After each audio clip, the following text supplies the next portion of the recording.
Australia beckons travellers to come down under, to the southern hemisphere, and explore a country nearly as large as Europe. A perfect starting point is Sydney, on Australia's east coast, where the first European colonisers made landfall in 1788. You can cruise Sydney Harbour on an exact replica of the infamous ship, the Bounty. Its story was told in Mutiny on the Bounty. Sydney Opera House has become a symbol of the city. It's been compared to everything from seashells to billowing sails. Australia's colonisers clung mostly to the coastal region. A transcontinental rail line wasn't completed until 1917. Aussies fondly call it the Trans.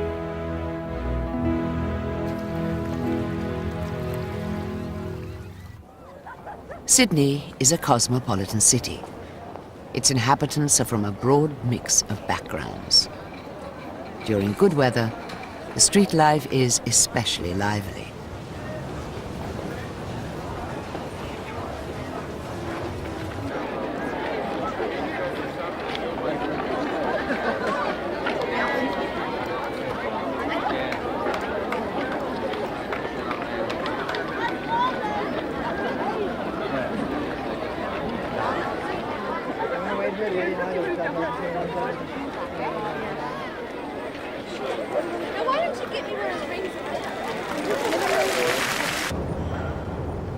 You can get around Sydney on a modern monorail. It makes a loop of the downtown area, cutting in and out of buildings, including major department stores.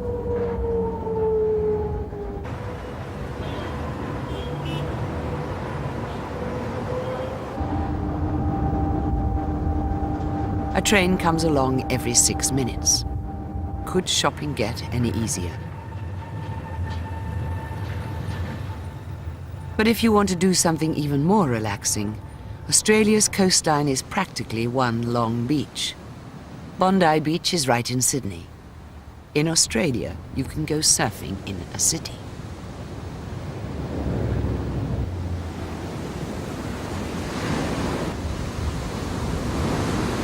To see more of Australia, take the Trans from Sydney to Perth, from the Pacific Ocean to the Indian Ocean. It's a 4,300-kilometre journey, aboard the train known as the Indian Pacific. It leaves from Sydney's main station, where all kinds of travellers anticipate departure in all kinds of moods.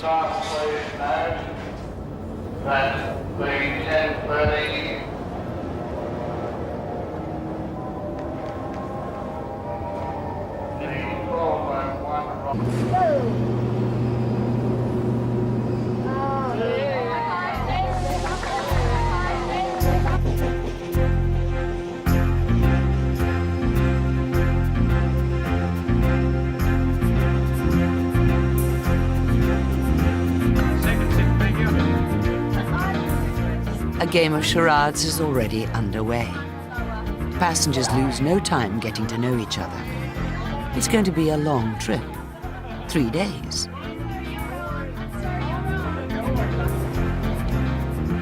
Happily, this is one of the few trains on Earth where even second-class passengers have access to showers.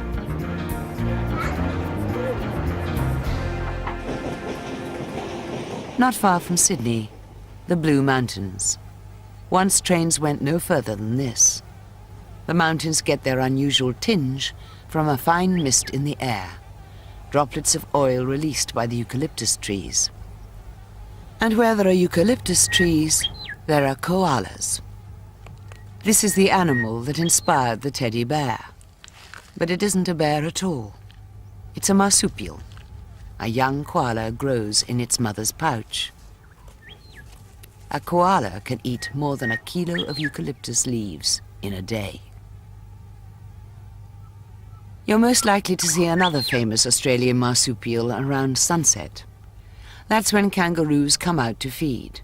These red kangaroos grow to a height of almost 2 meters. There are so many of these powerfully built animals in rural Australia that cars have rhubards to protect drivers in case of collisions.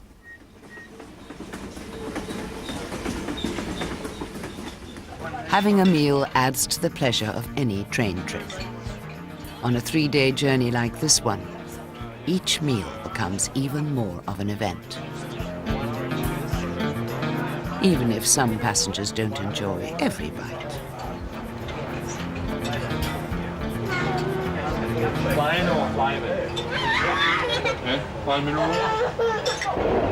The train pushes on, entering the terrain Australians fondly call the outback. The interior is still virtually uninhabited. Over 80% of Australians live in just 1% of the country. 1, 2, 3, 4, 5, 6, 7, 8. Notice this slight bend in the line. It's the last hint of a curve for 442 kilometers. This is the longest stretch of straight rail track in the world. Don't listen to me.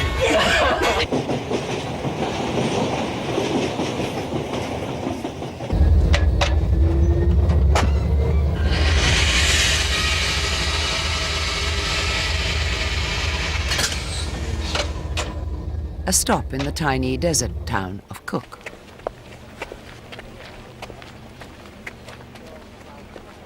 There isn't much to do here today, except buy a t-shirt in support of the local hospital, though it looks as if it hasn't got many patients.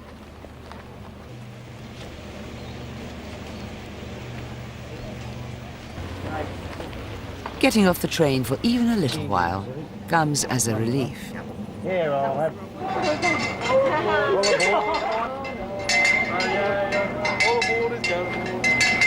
It takes the train 24 hours to cross the Nullarbor Plain. The desert stretches 800 kilometers. Nullarbor, Null Arbor, means without trees, although there are a few. Most passengers are blissfully unaware of what it took to build this railroad. Men worked in temperatures that reached 50 degrees in the shade. Often the rails would become too hot to touch.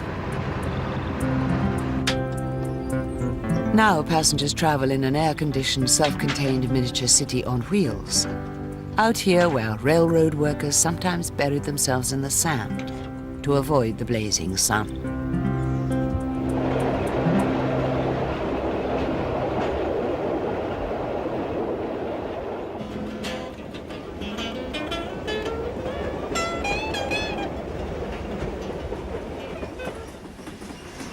Finally, a real town. Kalgoorlie, a mining town that dates from Australia's gold rush. In 1892, an Irish vagabond found a gold nugget on the ground. Within a week, 700 men had rushed in. Within 10 years, the population was 100,000. It's now about 30,000. Kalgoorlie's streets are extra wide, built to accommodate the prospectors' camel trains and ox carts. Today, there's still a lot of gold in the ground. A mine operates practically in the middle of the town. Australia also mines rich deposits of iron and coal. But it was gold that made Kalgoorlie. It's been called the richest square mile in the world.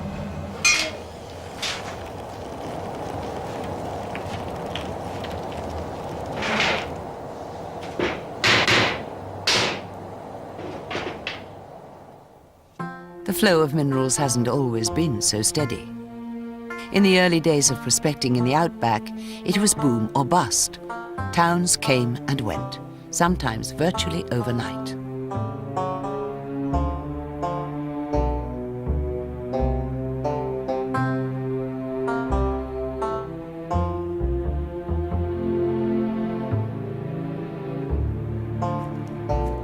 Emus, Australia's flightless birds, wander through the ghost towns.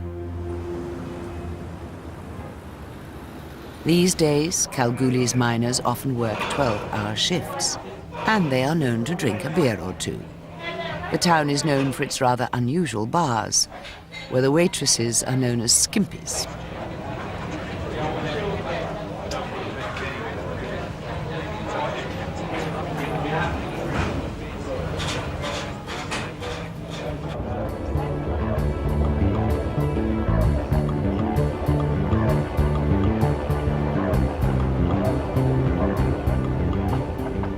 Back on board the Indian Pacific, another morning, another wake-up call.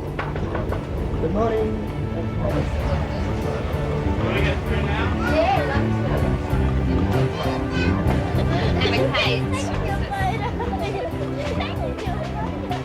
This is one way to quiet the chorus of, "Are we there yet?"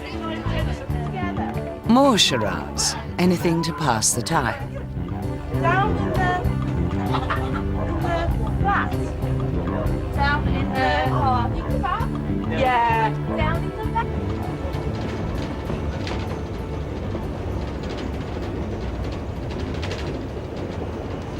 Finally, the train reaches Perth, on Australia's west coast.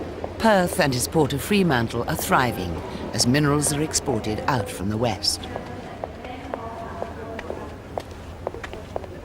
The city is a welcome sight, even if the so-called Old Town, a mini version of London, is actually quite new.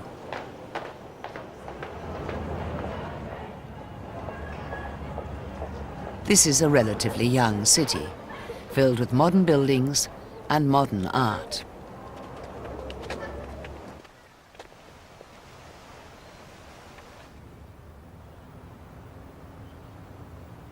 But there is also tradition, much of it imported from England. For instance, the Ladies' Bowling Club maintains a strict dress code. White clothing only, please. A few years ago, a player dared to wear a blue blazer. The members are still talking about it.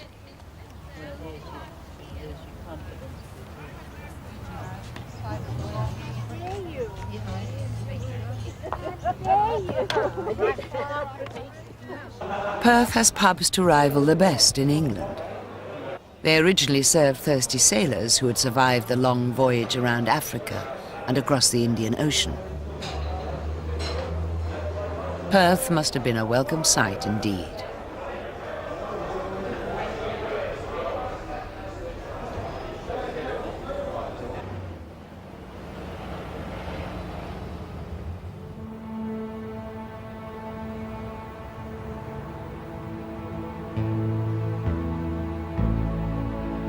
It's been a journey from coast to coast, from sail to rail and back again.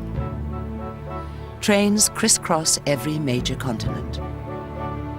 With so many fabulous possibilities, the only question is, which ticket to buy first?